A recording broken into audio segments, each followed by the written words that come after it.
Gereja Makam Kudus, atau juga dikenal sebagai Kanisatul Qiyamah yang terletak di Yerusalem, Palestina, merupakan gereja yang sangat penting dalam dunia kekristenan. Umat Kristen meyakini bahwa di tempat inilah Yesus Kristus disalib dan diturunkan kembali di akhir zaman. Menariknya, kunci gereja penting ini justru dipegang oleh dua keluarga Muslim sampai saat ini. Hal ini menjadi bukti bahwa toleransi dan harmonisasi antar agama di bumi Palestina telah berjalan selama berabad-abad. Meski telah melalui beragam pergantian kekuasaan dan adat istiadat, tetapi toleransi beragama tetap terjaga dengan baik. Ketika Khalifah Umar bin Al-Khattab menerima secara simbolis kota Ilya atau Palestina, beliau menjamin semua tempat ibadah kaum Kristiani aman dari gangguan, tidak diambil alih, tidak dirusak, dan dijamin peribadatan mereka berjalan dengan damai. Itu terjadi setelah pasukan Islam menaklukkan Romawi Bizantium pada tahun 16 Hijriah. Setelah pengepungan selama 4 bulan, pasukan Bizantium akhirnya menyerah karena stok makanan yang menipis. Patriark Bizantium Palestina, Sopronius, akhirnya menawarkan untuk menyerahkan kota Yerusalem dan membayar upeti, dengan syarat yang menerima penyerahan kota adalah Khalifah Umar bin Al-Khattab sendiri. Setelah beberapa minggu dijemput dari Madinah, Khalifah Umar bin Al-Khattab akhirnya tiba di Yerusalem tepatnya pada bulan Rabiul Awal tahun 16 Hijriah. Kunci kota Palestina pun akhirnya diserahkan oleh Sopronius kepada Khalifah Umar bin Al-Khattab yang disertai dengan jaminan keamanan dan kenyamanan yang tertuang dalam sebuah perjanjian yang dikenal dengan Al-Uhdah Al-Umariyah atau juga dikenal sebagai Mu'ahada Ailiyah. Sopronius sempat meminta Khalifah Umar agar sholat di gereja Makam Kudus ketika azan zuhur berkumandang. Khalifah Umar pun paham betapa pentingnya tempat tersebut sebagai simbolik bagi umat Kristiani, sehingga Umar menolak tawaran tersebut. Khalifah Umar khawatir jika suatu hari nanti umat Islam akan merebut gereja tersebut dengan alasan pernah dijadikan tempat sholat sang khalifah. Itu berarti orang Islam telah melanggar perjanjian dan tentunya mereka akan menjadikan gereja tersebut sebagai sebuah masjid.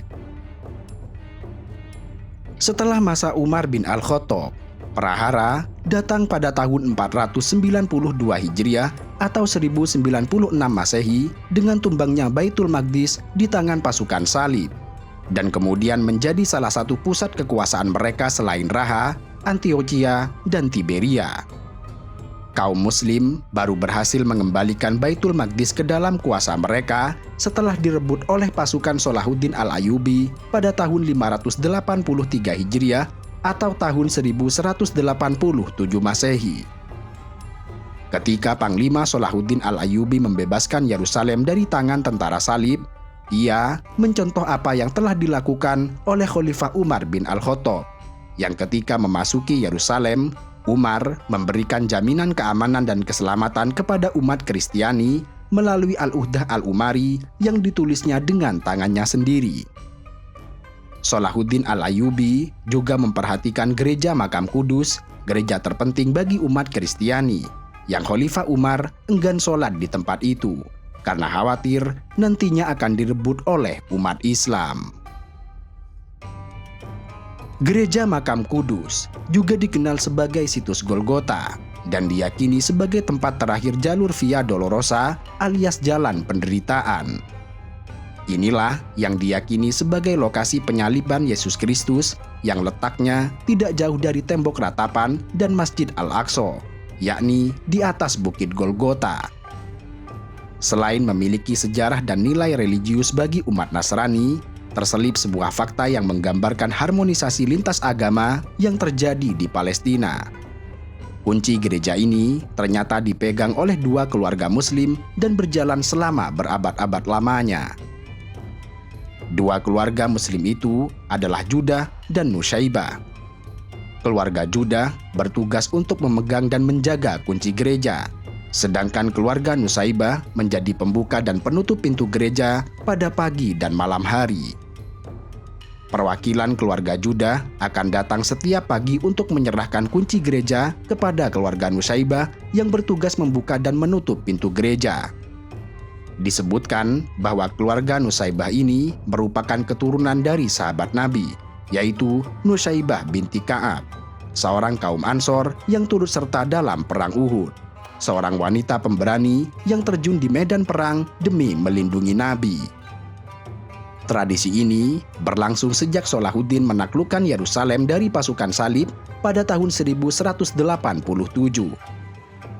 Saat itu, Salahuddin mempercayakan kunci gereja kepada umat Islam demi menghindari perselisihan internal umat Kristen mengenai dominasi mana yang paling berhak memegang kunci gereja. Sejarahnya, gereja itu telah diperebutkan oleh banyak pihak dari internal Kristen dan bahkan memicu konflik antar agama yang berkepentingan sejak abad ke-12 dulu. Oleh sebab itu, Salahuddin Al-Ayyubi membuat keputusan yang disepakati bersama oleh 6 petinggi agama Kristen bahwa gereja itu akan dijaga oleh 2 keluarga Muslim, yakni keluarga Judah dan Nusaibah. Keluarga Judah dipercaya sebagai pemegang kunci, sedangkan keluarga Nusaibah menjadi pembuka dan penutup pintu gereja saat pagi dan malam hari. Alhasil, kunci gereja itu dipegang dan diteruskan turun-temurun oleh kedua keluarga ini. Selama ratusan tahun hingga kini, kedua keluarga Muslim itu menjaga gereja yang diyakini sebagai makam Yesus untuk umat Nasrani. Sudah sekitar 850 tahun lebih, gereja suci Kristiani ini dijaga oleh kaum Muslim dan menjadi simbol rekatnya hubungan masyarakat Muslim dan Kristen di tanah Palestina selama berabad-abad. Dua keluarga ini masih menyimpan kontrak perjanjian sebagai penjaga kunci yang ditulis dengan tinta emas, dan dengan menjadi penjaga kunci makam dinilai sebagai kehormatan bagi keluarganya dan seluruh umat Muslim di dunia. Toleransi antara Muslim dan Kristen di Palestina memang nyata saat ini, bahkan sejak kedatangan Khalifah Umar bin Al-Khattab. Contoh terbesar dari toleransi ini adalah kunci gereja kebangkitan, yang dianggap sebagai salah satu makam paling suci umat Kristiani yang kuncinya dijaga oleh 2 keluarga Muslim, yaitu Judah dan Nusaibah. Keluarga Judah menerima 2 salinan kunci gereja yang panjangnya 30 cm dengan berat 250 gram dari Salahuddin Al-Ayyubi pada tahun 1187 Masehi. Satu kunci aslinya telah rusak sekitar 500 tahun yang lalu, sehingga menggunakan kunci cadangan. Amanah pemegang kunci gereja oleh keluarga Judah ini terus berlanjut, dan pihak gereja-gereja juga menghormati dan melestarikan perjanjian Statiko, yang merupakan perjanjian yang dikeluarkan oleh Kekaisaran Ottoman pada tahun 1852. Saat itu, Ottoman menetapkan bahwa setiap sekte Kristen memiliki hak yang sama pada apa yang mereka inginkan pada gereja makam suci umat Kristiani ini. Sejak tahun 2018, pemegang kunci gereja makam Kudus adalah Lu'ai Said Hashim Judah, yang menerima dari Adib Judah Al-Husaini yang dipecat oleh Dewan Keluarga Judah karena dinilai tidak amanah lagi.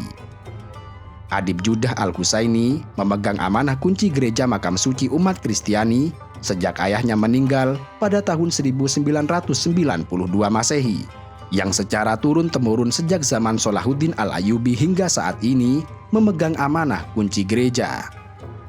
Ia kemudian dipecat oleh Dewan Keluarga Judah, digantikan oleh Lu'ai Said Hashim Judah. Peran pemegang kunci sangat kentara pada saat acara Paskah, ketika ia menyerahkan kunci gereja makam suci kepada komunitas Fransiskan.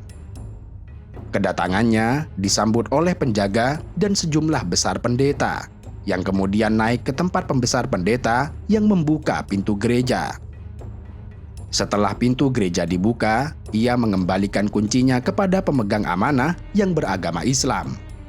Tugas yang sama dilakukan saat gereja menerima kunjungan, terutama pada musim liburan karena gereja saat itu sangat ramai. termasuk juga saat ada kunjungan dari kepala negara, menteri, duta besar, dan konsul negara lain. Tergambar dengan apik dalam sejarah bagaimana toleransi antar umat beragama betul-betul terjadi di Palestina dan bahkan berlangsung selama berabad-abad. Kata toleransi tidak hanya dijadikan jargon dan diksi dalam narasi untuk menarik simpati, namun terpatri dalam diri dan hati mereka sehingga bertahan lama, melalui ruang dan waktu dengan iklim yang tidak menentu.